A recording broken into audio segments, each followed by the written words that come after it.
Olá, pessoal. Eu estou aqui para contar um pouco para vocês sobre os trabalhos acadêmicos. Afinal de contas, o que é isso que a gente chama de trabalho acadêmico?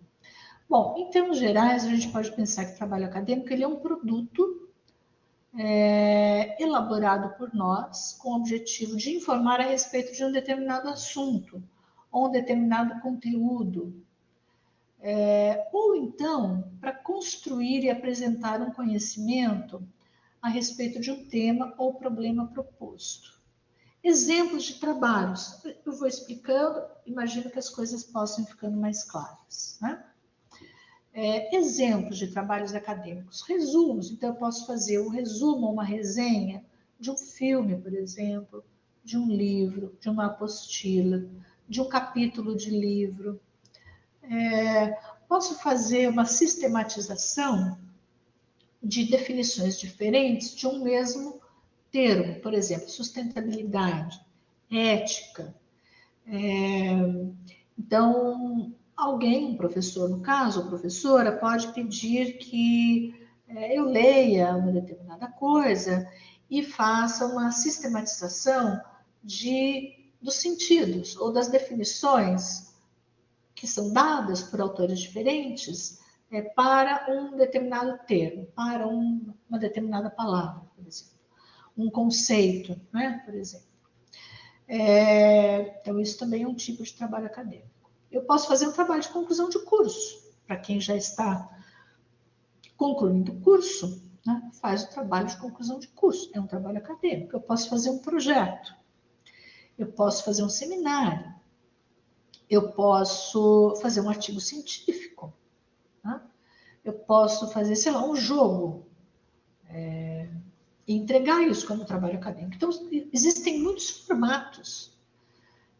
Por isso que a gente pode pensar, então, que esse é um produto, ele é um entregável que parte de uma demanda, uma especificação, como a gente está falando de um trabalho acadêmico, imagino que é um professor ou professora que faz essa especificação, diz como deve ser esse trabalho, o aspecto dele, os critérios, o que ele minimamente precisa conter, se ele tem uma estrutura ou não.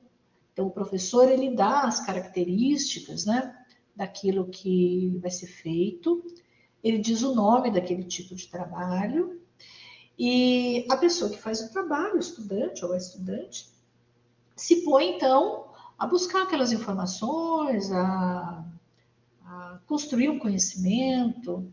Então, tem maneiras disso acontecer. Tá? Em geral, a gente pode pensar que um trabalho acadêmico ele parte de uma proposta, que ela pode ser uma proposta temática ou um problema, tem um objetivo, ele tem um porquê daquilo, ele quer chegar em algum lugar com aquilo, e se constrói algum conhecimento em relação àquele tema ou um determinado assunto, enfim, aquela tarefa que é dada para o estudante ou a estudante fazer, né? Realizar. Né? Então, a gente tem, de toda forma, um processo de levantamento de informações e de construção de conhecimento, e esse conhecimento vai ser entregue, então, como um trabalho acadêmico. Esse trabalho acadêmico, ele, em geral, ele tem duas dimensões. Ele tem uma dimensão intertextual. Quando eu falo aqui intertextual, eu não me refiro necessariamente a texto escrito, eu posso me referir, por exemplo, a imagens também.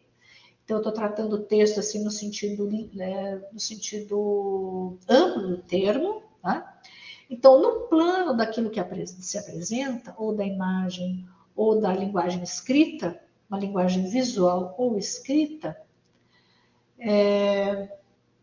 o trabalho acadêmico ele vai se utilizar desse recurso que a gente chama de intertextualidade.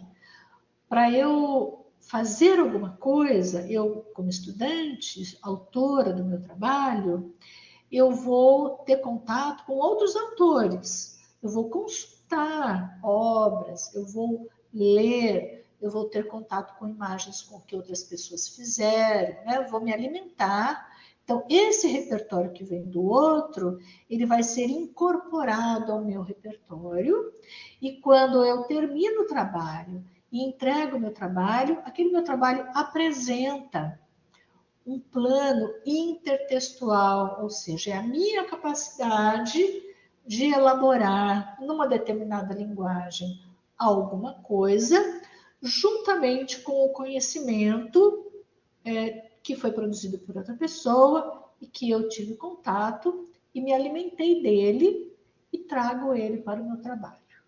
Né? Por quê? Porque a gente está falando que o trabalho vem do repertório. O repertório ele sempre é uma montagem, uma costura, uma assimilação, um intercâmbio, uma composição de conhecimentos que vêm de várias pessoas. Então, quando eu me ponho a fazer um trabalho para atender uma determinada demanda, um trabalho que tem um tema, tem um objetivo, ele tem uma espécie de materialidade, né? Eu vou buscar, obviamente, conhecimentos de outras pessoas que tenham a ver com aquilo que foi solicitado para eu fazer. Tá? Então, o meu repertório ele vai aumentando, porque a ele vão sendo acrescentados os repertórios de outras pessoas. Então, aquilo que eu apresento tem traços desses outros autores, né, que eu li ou com quem eu tive contato. Tá? Então, a gente diz que existe aí uma intertextualidade. E também existe uma interdiscursividade, que é no plano argumentativo. A maneira de eu compreender alguma coisa, ela vai se modificando na maneira que eu tenho contato, na medida em que eu tenho contato com maneiras de entender as coisas de outras pessoas. Explicações que outras pessoas dão, pontos de vista que outras pessoas têm. Então, o meu repertório também vai aumentando, porque o meu jeito de explicar as coisas vai ficando cada vez mais variado. A minha capacidade de argumentar, contar, descrever, vai ficando cada vez mais ampliada, conforme a vida anda, conforme eu tenho contato com mais e mais autores. Então, eu tenho no trabalho acadêmico a formação de uma espécie de trama, como se fosse um tecido, né? Formado por conhecimentos anteriores que eu já tinha, mas esses conhecimentos anteriores que eu já tinha foram também elaborados com base ou a partir de relações outras que eu tive com outros autores, pessoas que eu ouvi, por exemplo. Né?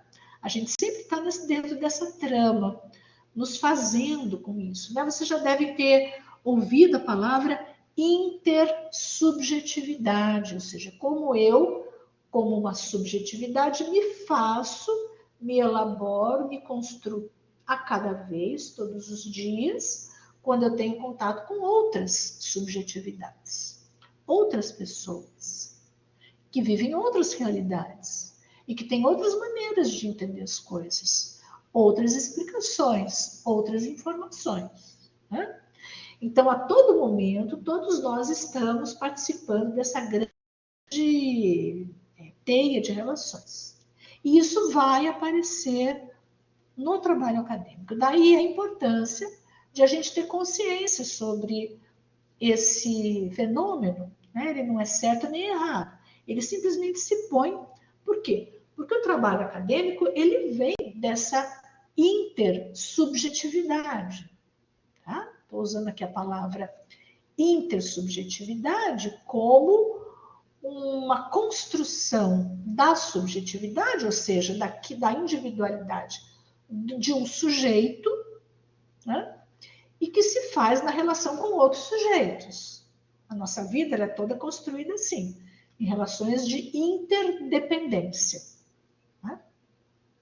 A gente se alimenta, a gente se veste, a gente lê, ouve música, a gente, enfim, tem contato com o mundo sempre dentro dessas relações de interdependência. Com o trabalho acadêmico, isso não é diferente. Tá? A diferença, né, é que na vida cotidiana, essa vida espontânea, a gente simplesmente vive isso por dentro, e no trabalho acadêmico a gente precisa ter consciência de que isso acontece. Para quê? Ora, para nós podermos identificar no nosso trabalho aquilo que já era nosso e aquilo que foi acrescentado ao nosso trabalho, porque nós lemos determinados autores. Então, nós vamos precisar fazer citações. Na série de vídeos que a gente tem aqui preparados, né, como apoio, como suporte a vocês para fazer o trabalho acadêmico, tem vídeos sobre citações e referências, citações diretas, citações indiretas, então vale vocês darem uma olhada também nisso. Como fazer essas citações, tá? Então, isso tudo vai carregado no trabalho acadêmico. Então, nesse produto, né, que a gente chama de trabalho acadêmico, é preciso alguns cuidados. Nós estamos ali naquele trabalho para produzir algum conhecimento, ele pode ser mais simples ou mais complexo, dependendo da demanda que nos foi apresentada pelo professor. Esse conhecimento, ele trabalha com conceitos, ou seja, definições. O que é uma coisa, características, quais são as características dessa coisa, explicações a respeito dela, pontos de vista. Né? Nós, quando fazemos esse trabalho, somos autores do nosso trabalho, pelo menos é esperado que a gente se comporte assim. E como autores do nosso trabalho, autor não é aquela pessoa isolada, sozinha, não é isso.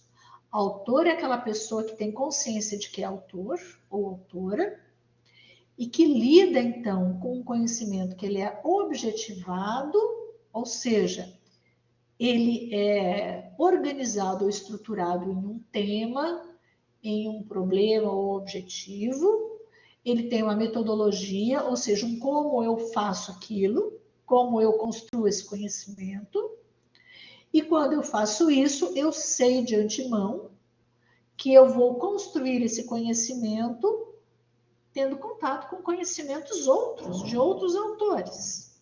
Tá? Então, eu preciso fazer uma distinção no meu trabalho entre o que é um saber que vem do senso comum, dessa vida espontânea, e um conhecimento, que é um conhecimento que é formalizado como um conhecimento científico ou acadêmico, ou seja, ele não é feito de qualquer jeito. Ele é feito a partir do uso de metodologias, no plural. Né? Então, eu estou ali como autora do meu trabalho, conscientemente tendo contato com outros autores, eu vou articular esses conhecimentos todos, apresentar como uma espécie de algo que é integral, total, coerente, coeso, mas vou fazer isso de uma forma ética. Como? Citando os autores que estão comigo ali, naquele trabalho. Então, tem essa espécie de complexidade simples, né? Isso que a gente chama de trabalho acadêmico. Nessa série de vídeos que nós temos, então tem esses das citações que eu mencionei para vocês, mas tem também sobre planejamento e estruturação do trabalho acadêmico, né? Vídeos específicos sobre isso. Todos esses vídeos acabam formando uma espécie de circularidade, eles se remetem uns aos outros. Então, vale a pena vocês darem uma olhada neles também. Até uma próxima vez.